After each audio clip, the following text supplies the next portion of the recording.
So a very good morning students. आज का हमारा इलेक्ट्रिसिटी क्लास 10 का लास्ट टॉपिक है हीटिंग इफेक्ट ऑफ करंट। तो चलिए देख लेते हैं क्या होता है ये हीटिंग इफेक्ट ऑफ करंट। देखिए हीटिंग इफेक्ट क्या होता है, जब हम लोग क्या करते हैं बहुत ही हाई रेजिस्टेंस वाले जब रेजिस्टेंस बहुत ही ज्यादा हाई हो जाए, इतने हाई रेजिस्टेंस जैसे कि फॉर एग्जांपल हमारा निक्रोम वायर है ना, अलॉयज, बेसिकली मोस्टली अलॉयज की बात कर रहे हैं हम यहाँ पे।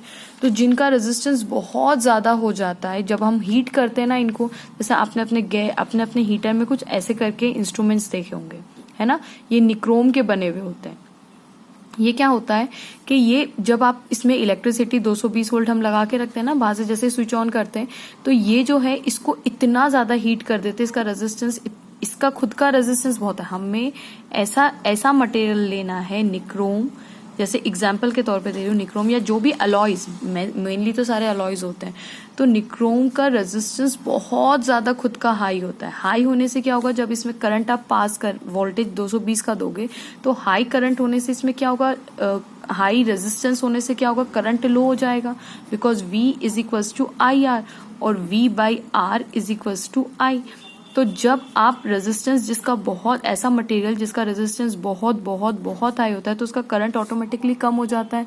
इसका मतलब ये क्या काम कर रहा है, ये इलेक्ट्रॉन को सप्लाई नहीं होने दे रहा, इलेक्ट्रॉन को आगे बढ़ने ही नहीं दे रहा है, इलेक्ट्रॉन को फॉरवर्ड मूव करने में हेल्प ही नहीं कर रहा है। तो जब इलेक्ट्रॉन ही फॉरवर्ड मूव नहीं करेंगे तो करंट कैसे सप्लाई होगा, करंट कैसे, मतलब इन द सेंस, मैंने एक वीडियो बनाया था जिसमें बताया करंट सप्लाई का मतलब है जो इलेक्ट्रिसिटी आपकी 5 मिनट में जा सकती है, उसको जाने में तकरीबन 1 घंटा लग रहा है, उस इलेक्ट्रॉन को यहाँ से यहाँ फ्लो होने में तकरीबन 1 आवर लग रहे हैं। मतलब इतना टाइम तक वो इलेक्ट्रॉन खाली यहाँ पे जिगजैग ऑसिलेट ही करते रहे, इतनी ज्यादा। अब जब इतना रेजिस्टेंस ऑफर होगा इलेक्ट्रॉन को, उनको आगे बढ़ने नहीं दिया जाएगा, तो जाहिर सी बात है ये चीज हीटअप होगी।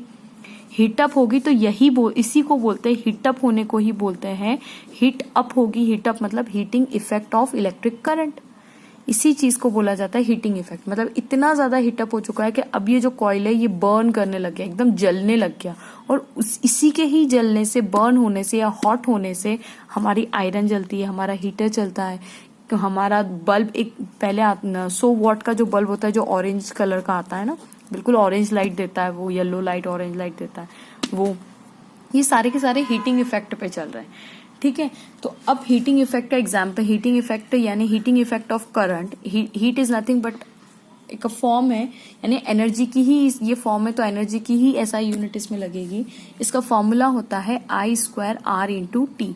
टी क्या है, टाइम है। इसका मतलब जितना ज्यादा टाइम आप इसको चालू रखेंगे, इतना ज्यादा वो हीट करेगा, इतना ज्यादा हीटिंग इफेक्ट प्रोड्यूस होगा, राइट। रेजिस्टेंस जितना ज्यादा होगा, हीटिंग इफेक्ट भी उतना ही ज्यादा, क्योंकि ये सब देखिए डायरेक्टली प्रोपोर्शनल है।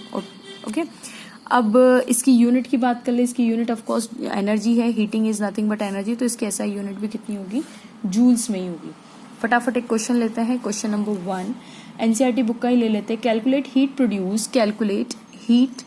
हीट निकालना है when 9600 coulomb of charge, of course coulomb किसकी यूनिट होती है, चार्ज की, तो ये चार्ज की इन्फॉर्मेशन देखे रखिए, इज ट्रांसफर्ड इन 1 आवर। इतना कूलम चार्ज को कितनी देर में ट्रांसफर किया जाता है, 1 आवर में। मतलब उसके एक एंड से यहां तक 9600 कूलम, इतने चार्जेस को यहां से यहां, इतने चार्जेस का मतलब नंबर से नहीं, मेरा मतलब इतने चार्ज, इतना कूलम चार्ज, ये किसके बराबर होता है, N इंटू E के बराबर। तो ये पूरा के पूरा कितना है, 9600 कूलम।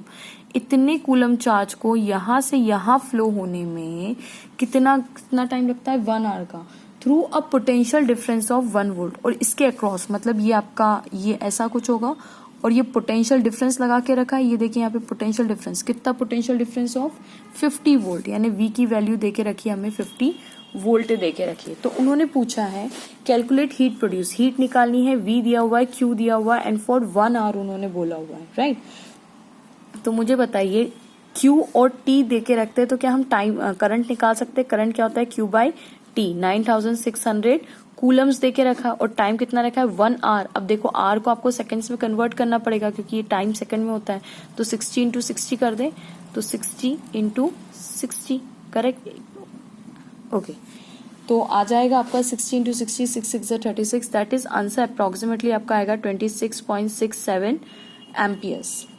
ओके, एम्पियर में निकालना है तो उसको टाइम को सेकंड में कन्वर्ट करना पड़ेगा आपको।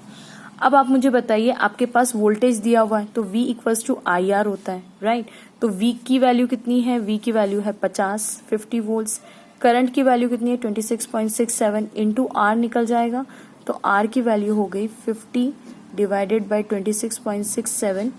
ओके, सो R की वैल्यू अप्रोक्सीमेटली बराबर आएगी, R की वैल्यू मतलब यहाँ पे अगर लिख दोगे आप तो आंसर आएगा 1.87 ओम। ओके, तो R भी निकल गया। अब क्या हम H निकाल सकते हैं, I स्क्वायर RT होता है, तो I स्क्वायर मतलब 26.67 का स्क्वायर बोला है इनटू R कितना है 1.87। टाइम कितना लगा 60 इंटू 60। आप इसको 1 आवर ना लिखिएगा बिकॉज जूल, अगर जूल में आपको कन्वर्ट करना है तो सारी SI यूनिट्स होनी चाहिए। सो इसका आंसर आएगा आपका 4788.4 किलो जूल। किलो का मतलब यहाँ पे अगर 1000 तो उसको किलो जूल में कन्वर्ट कर दिया है, ठीक है। मतलब ये आंसर ऐसा निकलेगा आपका। इसको जब आप मल्टीप्लाई करोगे तो आंसर विल बी 4788,400 जूल्स। इसमें लिख लीजिए जूल्स में, ठीक है, 4788,400 जूल्स। तो इतने joule of energy use up होगी, ठीक है। एक क्वेश्चन और ले लेते हैं बढ़िया वाला। एक क्वेश्चन उन्होंने दिया हुआ है, the question is 100 joule of heat is produced. Question है 100 जूल ऑफ हीट प्रोड्यूस्ड, बनती है, निकलती है, जो भी आप समझ जाइए। 100 joule of heat produced per second in a 4 ohm resistor. Per second, ये कितने सेकेंड में निकल रही है, per second in a 4 ohm resistor. Resistor की वैल्यू देके रखिए आपको 4 ohm resistor. What is the potential difference across the resistor, what is the potential difference across the resistor. मतलब आपको V निकालना है, R दिया हुआ है 100 जूल, देखिए जूल दिया हुआ है यानी एनर्जी की यूनिट है, तो हीट की वैल्यू दी हुई है। तो आप जानते हैं H इज इक्वल टू होता है I square R into T होता है। H की वैल्यू कितनी दी है 100 जूल, I की वैल्यू हमें करंट की वैल्यू दी है 4 ओम्स, ओके, और 100 joule is produced. What is the potential difference across the 4 ohm resistor, okay fine. तो I square into 4 into T, correct, तो ये हो जाएगा 25। अच्छा, T की वैल्यू भी देके रखिए, पर सेकंड का मतलब 1 सेकंड, मतलब टाइम कितना देके रखा है 1 सेकंड देके रखा है।